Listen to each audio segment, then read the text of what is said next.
What's up, y'all? Yeah, it's the black t-shirt today. Thanks for noticing.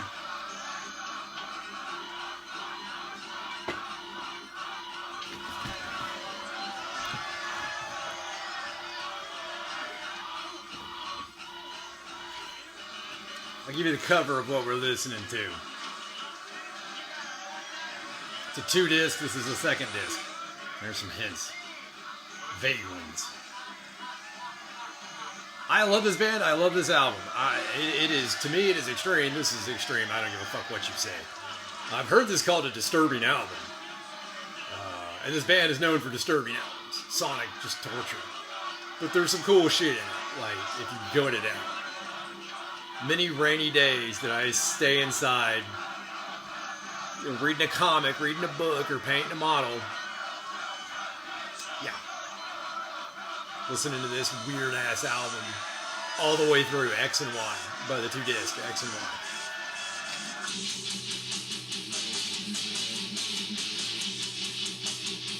Today is the day. Sadness will prevail. It's a sonic journey. Not for the weak. Seriously, not for posers.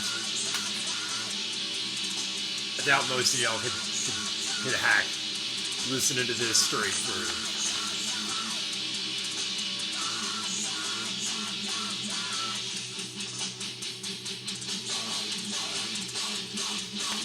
Yeah, the back's just, that's cool though. It's cool artwork, man. I fucking love that artwork. That is so sick. But yeah, just one more look at it. One more look at it. How fucking cool is that?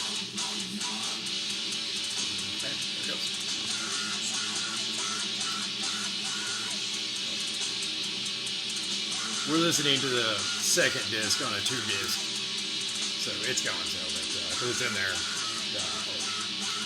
They say today is the day when you open it.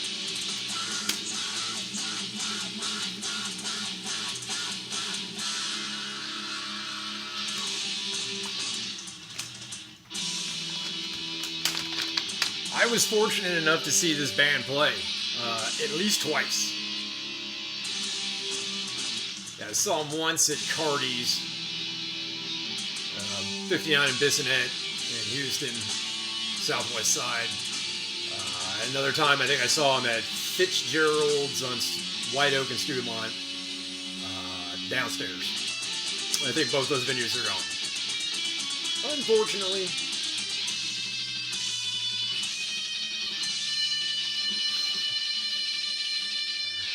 That amp is wide open, y'all. They are playing that shit so loud.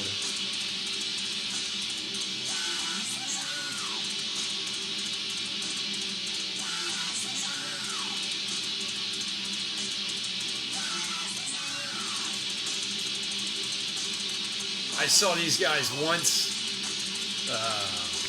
The first time, I guess it was the first time I saw them. Their album from Relapse, they're all from Relapse Records, but Temple of the Morning Star, that album had already been out, and I don't recall if this one had. I think this one might have just come out. And I saw them, and that was at Cardi's, and they had the guys playing live were these dudes. Yeah, some of the dudes from Mastodon actually played in Today is the Day live. And I knew that because then I saw Mastodon play with High on Fire. And I was like, hey, I recognize you guys. Did you play with Today is the Day a couple weeks ago? Literally a couple weeks ago. And they were like, yeah, that was us. And I was like, cool, this is your band? And they were like, yeah, this is our band.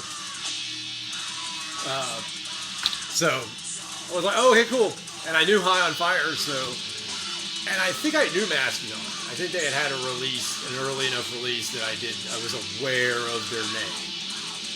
But hadn't heard of them. And I had heard High on Fire, so I knew who they were. So yeah, it was my first time seeing Mastodon. And I saw Today is the Day again. And I forget what they were on tour for on that one. I saw them at Fitzgerald's downstairs. It was these three guys, I believe. Although that one dude's hair might have been longer. I don't know. I think I didn't see them with this lineup. So just know that one of their lineups live, Day is a Day, was a couple of dudes from Mastodon. I definitely don't like the direction Mastodon went. I liked their early beginnings up into this album. Life's Blood is still a good album. That's still a real harsh. It's like a hard rock, but really harsh and abrasive and stuff like that. And they never really were metal to me. This was never metal. This was like a hard rock band. But like, a really dissonant hard rock band. So, it's not really a Mastodon lesson, but it kind of is. Actually, if you get this, I have this from Mastodon as well. There's the DVD. Yeah, that's all it is. This is just a DVD. There's a DVD. I watched this just recently. It still works, and all the songs listed on there. Like, this is all like good Mastodon. As far as I'm concerned, this is good Mastodon. Is it death metal? No. Is it metal? It could be argued that it is. To me, it's a hard rock. But you do with that as you please. I recommend this DVD. If you have not watched it, it's fucking badass. To an extent. I think my older years, I like it less. But does that make it less good? No, it doesn't. Doesn't diminish the value of the item. It just diminishes the value of the item to me. So, I still invite you to watch the damn thing, because it is cool watching these guys perform. Just at the end, in my 20s I thought it was cool, in my 40s I think it's less cool. But it doesn't make it any more or less good to you, the listener. Same thing with this album. I have listened to this painful album start to finish more than once. Let's put it this way, this doesn't spin much anymore. Last time I spun this was just like, how painful was this? Oh yeah, real painful. And I played the X side, and I was like, hey, I should play the Y side and talk to y'all. So y'all can experience this sonic fucking torture. Oh yeah, this is all jacked up here. Anyway, there's the back of it.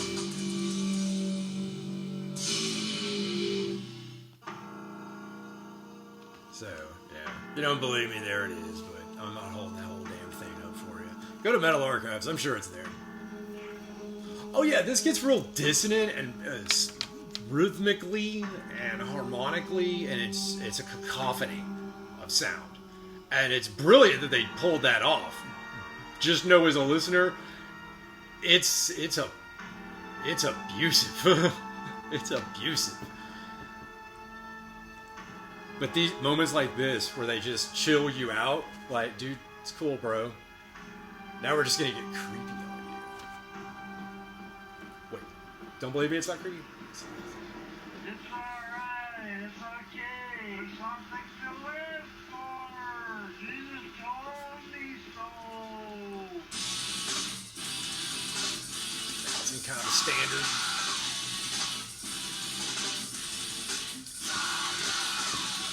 Almost a punk rock vibe to this.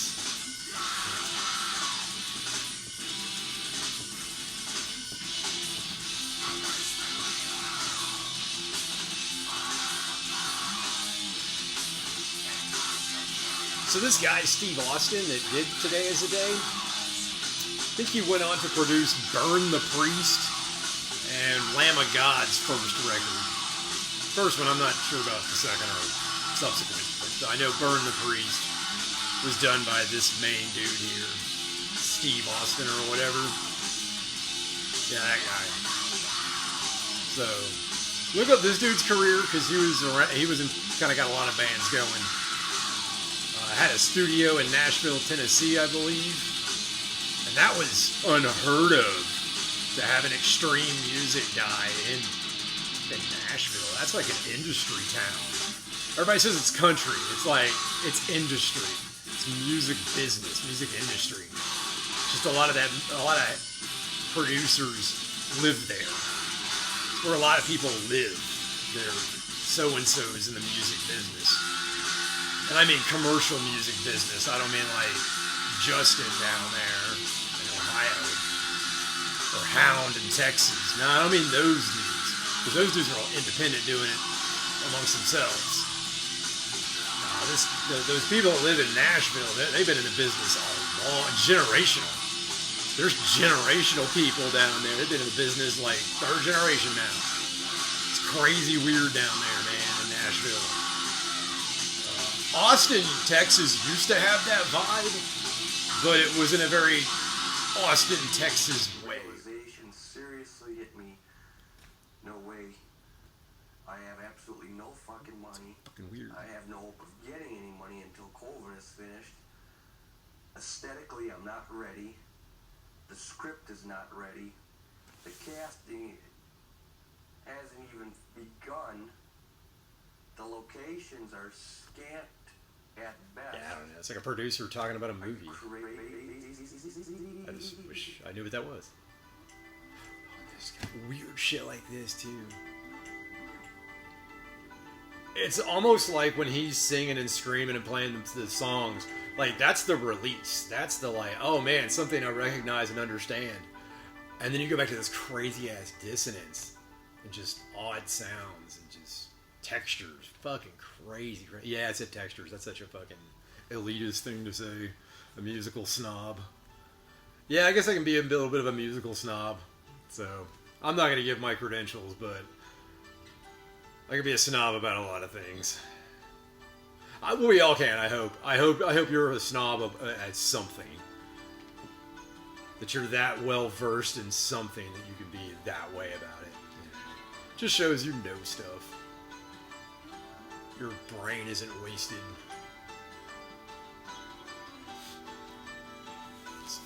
Anyways,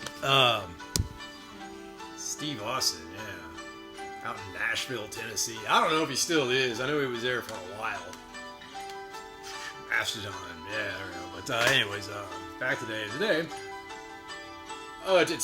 To put something like this in such a conforming, normal, homogenized culture. And then there was Jack White from White Stripes or some shit. He tried that with his rock label. Apparently that one took off. To an extent. I don't get it.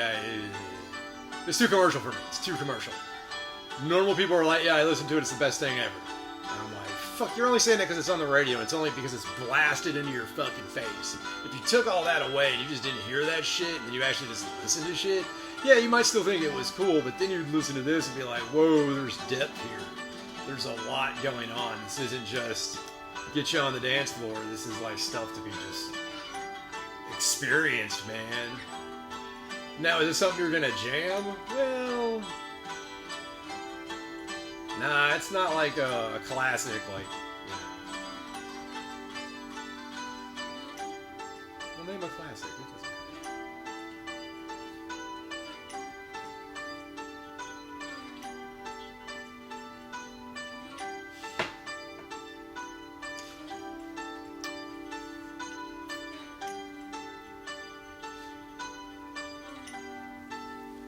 Well, anyways, I only talk about that Nashville producer shit is because I know several people that have ventured to or from the Nashville scene. Just like the Houston scene. It's just I was more in a proximity to hear about Nashville than I was Houston. So if that's any idea where I went to the fucking mountains. Other than Nashville, or Asheville, Carolina, North Carolina. Moog, the digital music people, like a lot of their plants are out there in Asheville. So if you want to get into like building like keyboards and synths and stuff like that, and patch bays, and making cables, you can go out to Asheville and work at fucking Moog. That's cool. There's an option for you. Man, you want to do any? Hey, if you're Young Bucks and you want to do anything musically related, learn how to make fucking cables. Seriously, get a length of cable and learn how to solder 1/4 inch and XLR jacks. That'd be the smartest thing to do. You come in with a bunch of cables and be like, I fucking made these. I will be responsible for these, you know, or whatever, you know, and just let people borrow them and shit, give them out, hand them out. Just let people know, hey man, there's my card, I made that. And learn how to use a soldering iron. Woo! Now, I learned how to make cables. I totally cut my teeth on making fucking cables for motherfuckers and shit like that. I don't do it anymore, but I could do it if I needed to. It probably wouldn't be as good as when I was doing it all the time. But I'll tell y'all, Young Bucks, man, learn that shit if you want to stay relevant in music. Guys, if you want to go on the road and tour with your band, man, just get some cable and start making your own. Bring some stuff with the extra stuff with you if you need it, you know? Beats run into fucking Guitar Center. What if you're in a place that can't find a Guitar Center or music shop or something? Just advice. Oh, I admit, this song is actually really good.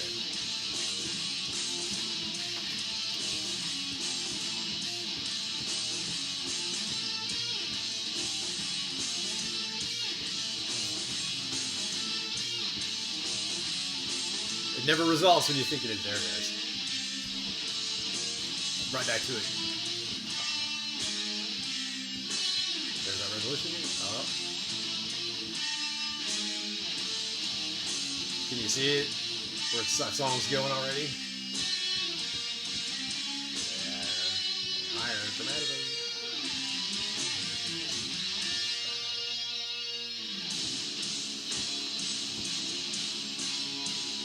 That was a surprise breakdown. They didn't think you were gonna fall for it. You fell for it. It's the coolest fucking breakdown ever now.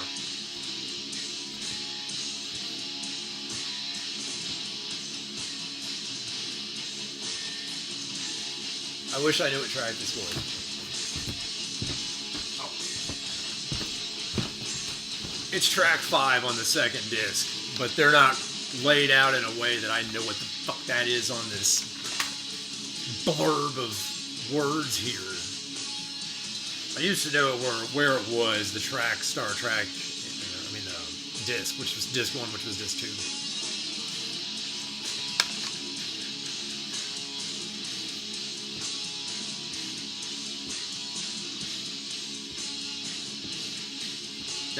This is so cool. This is why this album was actually worth it, because of this track. Now that's funny again. It's like, oh, that part came back.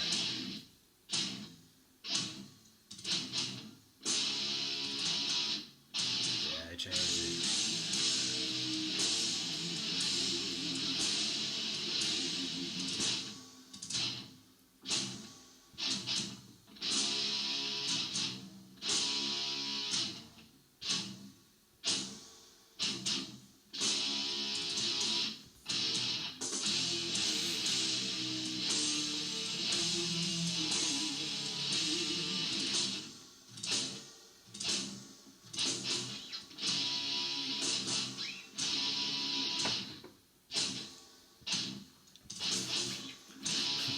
They're not letting go of you.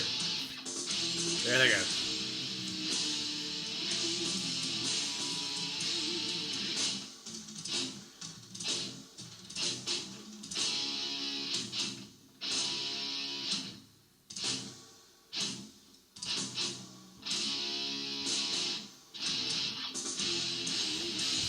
I've seen them perform this song live. I think I have.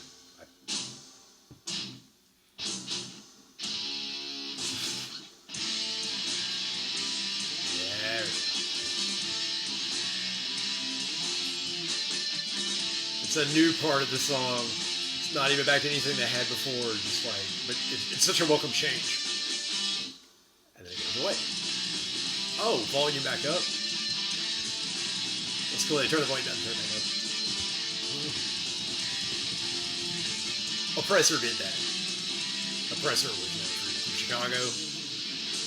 Oppressor's Agony. They had a song where they did that. Turn the volume down, and then opened it up real all hot and shit. Oh, so cool.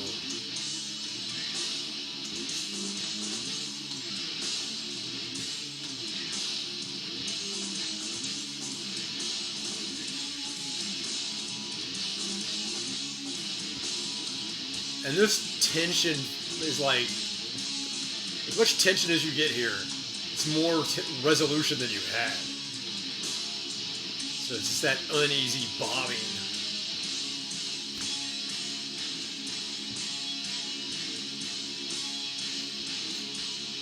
Got our rhythmic dissonance back, but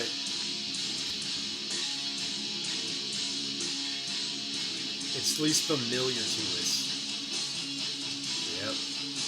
Becoming more familiar.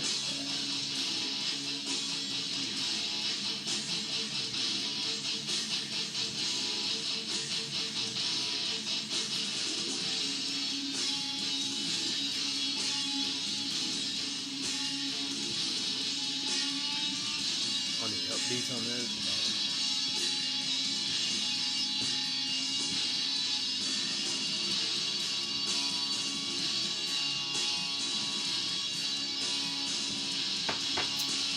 I can see where some people wouldn't like it, but I do enjoy it. I do think it's awesome.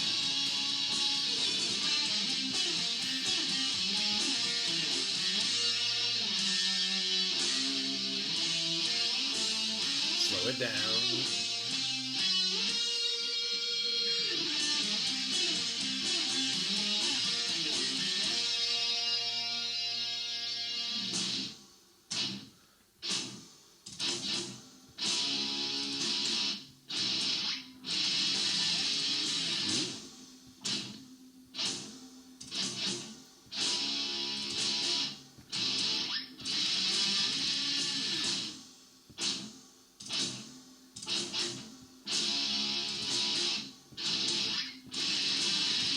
I get why this didn't get popular, but I got to see them live twice, so.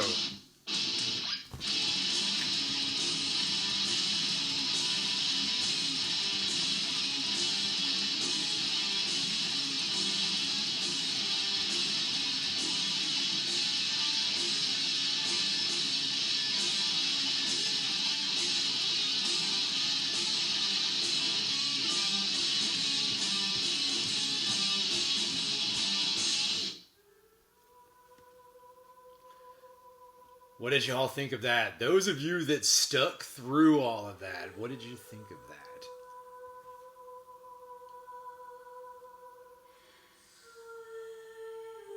That was a wild 22 minutes. It's an insane 22 minutes. And this. What the fuck even is this?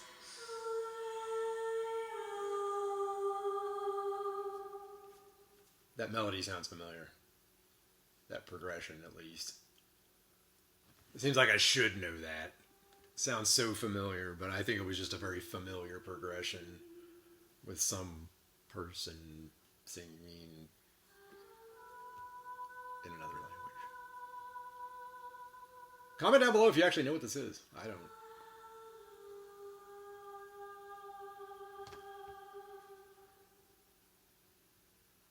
Sounds like a little girl singing in a big hall solo.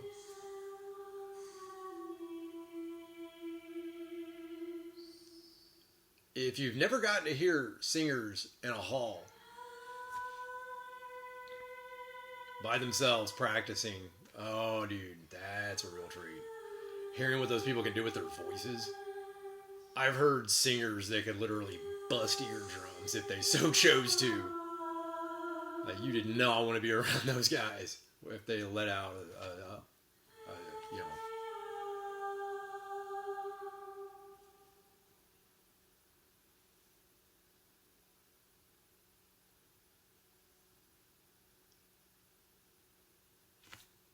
It's still going.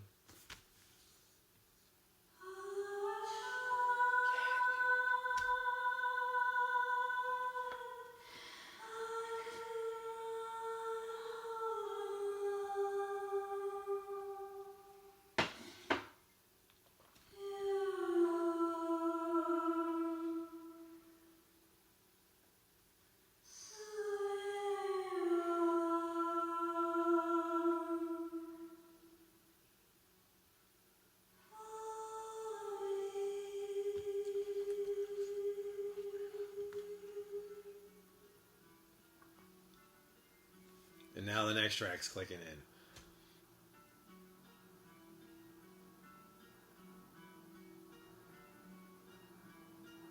This is weird. Such a weird album. I wasn't sure how much of this I was going to record. And if you're still here, what's up?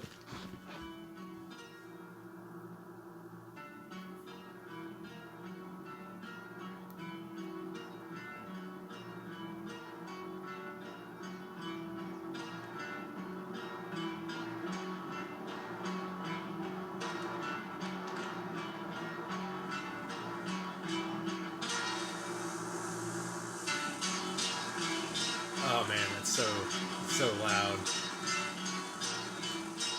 Yeah, you gotta be careful with the volume on this album. You'll crank it up to where it's like, ooh, that's good and hot and good and loud. Then they do parts like that are just insanely loud.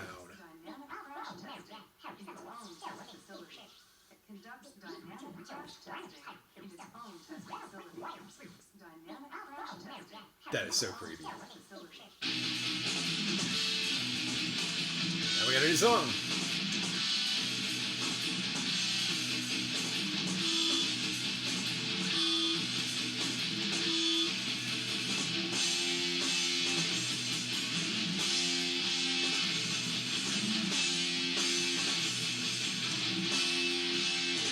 I'm not sure what else to talk about. Just listening to this thing.